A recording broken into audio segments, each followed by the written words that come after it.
Hello Civ fans, Ed Beach here, Creative Director for the Civilization franchise. You may remember me from our first developer update of the year back in March. I'm happy to be back to walk you through our next major update, 1.3.0. The November update continues our strategic balance efforts, this time focusing specifically on sweeping changes to individual civs. Plus, we have a lot of exciting naval-themed updates and additions to share. Let's jump right into the features, starting with the next segment of our strategic balance paths. This month, our balance updates are focused squarely on individual civilizations. Through feedback and testing, we've made changes to a dozen civs. The first civ that's changing is Persia, now renamed Achaemenid Persia to differentiate them from our new Qajar DLC civ. Besides Persia, the others include Aksum, Chola, Egypt, Great Britain, Hawaii, Maya, Mississippian, Prussia, Qing, Songhai, and Spain. We've heard your feedback. The majority of these adjustments are significant buffs aimed at strengthening these fan-favorite civs. We're also introducing more specific bonuses to help each civ lean into a unique playstyle. For example, Egypt will now receive tailored bonuses for building settlements and districts along river tiles, better reflecting their historical reliance on the Nile. And Achaemenid Persia will get far more culture benefits for the Paradisa unique improvement, as well as additional happiness and culture from capturing settlements. These changes ensure your starting position on the map has a much greater impact on your overall strategy. You can check the full patch notes for every detail on all the civs we've adjusted this month. Moving beyond land-based strategies, one of the biggest themes for Update 1.3.0 is all things naval. With the introduction of pirate-themed civs and leaders coming with the Tides of Power collection, we wanted to make naval strategies feel more engaging. We've included a new building, a new unit, and updates to existing naval units and commanders. First, to support your growing Navy, we've introduced the Harbor, a new warehouse building available to all civs. The Harbor is a water building that has a base production yield and gives additional production on fishing boats. Crucially, the Harbor now acts as the new spawn point for all naval units, performing the same function that barracks do for land units. Next, meet the Privateer, a new light naval unit that unlocks in the exploration age on the Heraldry Civic. In terms of strength, it sits neatly between the cog and the carrack, but its real power comes from its utility and higher speed. The Privateer is the ultimate naval raider, as it can cross the borders of other civs freely, pillage trade routes for quick cash, and even attack the military units of any other civilization, regardless of your diplomatic status. And yes, they get gold for defeating a unit. It's the perfect tool for sneaky economic warfare and general maritime mischief. We know that for a naval update to truly matter, the oceans themselves have to be more interesting. So we've introduced new ocean resources and terrain types, completely reworking how they spawn. You'll now find 3 new water resources, including crabs, turtles, and cowrie, alongside pitch, a new land-based resource that arrives in the exploration age and boosts your coastal settlements. We've also updated our resource spawning rules to be more reliable, guaranteeing a minimum number of coastal resources. For terrain, we now have atolls appearing in the deep ocean, acting as movement-stopping terrain to create strategic choke points. We've also added the lotus terrain in lakes and buffed the existing reef features so they can stay competitive with both atolls and lotus. Speaking of the ocean, we've made base ocean tiles now workable in the modern age. Plus, our Hawaii civ can now work ocean tiles in the exploration age, making their coastal starts feel powerful even earlier. The final piece of the naval overhaul is a fresh update to combat.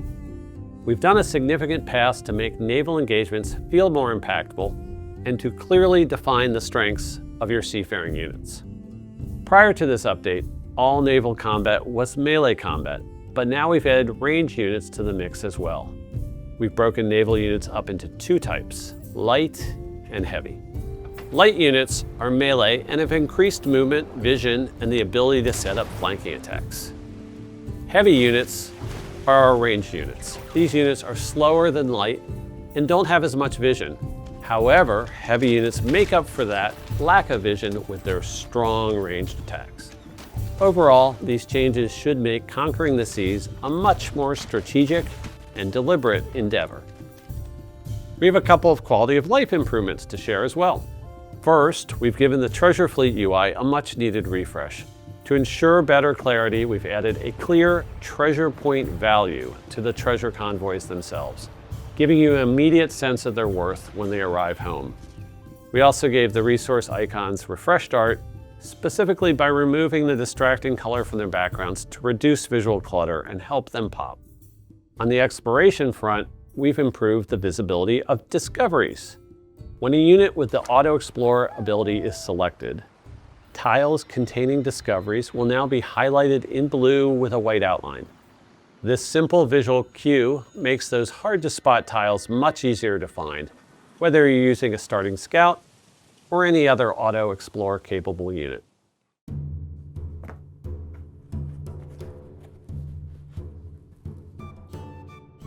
To all our players who've been with us playing the game, providing feedback, creating content, and more, we'd like to offer something to you as a special thank you gift. With 1.3.0, we're introducing a new sea-themed content collection called Tides of Power. This new collection will include 2 new leaders, 4 new civs, and 4 new wonders. And the best part? It's free to claim from the time it goes live until the end of the year across all platforms. The first part of Tides of Power is dropping with the update on November 4th, bringing a brand new leader, Edward Teach, 2 fresh civilizations, Tonga and the Republic of Pirates, and 4 new wonders. The second part, coming in December, will introduce the formidable leader Saida al-Hurra, along with the Ottomans and Iceland. From myself and the entire team at Firaxis, thank you for being a part of the civilization community. That's a big update, but before I leave, I do have more news to share. Many of you have asked for a roadmap detailing our upcoming releases. We've held off on providing too much detail until we knew that the significant updates we wanted to make had a clear path forward and were sufficiently fleshed out. We've made some good strides here, so I can now share 2 of the biggest things in motion. First, we're testing some dramatic changes to the legacy paths and victories in Civ 7. We want to open up the game and provide many new paths your empire can follow while achieving greatness and competing for victory. Second, and this one's been one of the most requested features from players, we're internally playtesting ways to play as one civ continuously through the ages, allowing you to choose a civilization from any age and guide them throughout your journey through history. This is where we're asking you to come in to help us guide that work. We're launching something new, the Firaxis Feature Workshop. It's our way of opening the door earlier, inviting a small group of community members to get hands-on with features still in development and tell us what's working, what's not, and what's missing so that we can deliver the best possible Civ 7 experience. We'll be coordinating this through our Discord. If you want to apply, check out the link in the description below. As we head into the holidays, you'll notice smaller, less frequent updates while the team shifts into testing and iteration on these bigger changes and preparing for the workshop. We won't be radio silent, but we do want to make sure we're taking the time to get things right. If you haven't joined our Discord server yet, now's a great time. We'll be continuing to listen from all sources, not just the workshop. So please keep sharing your feedback with us. Thanks for your continued support while we work on the next big step for Civ 7, and you'll hear from us again later this year. See you next time, Civ fans, and we hope you enjoy 1.3.0.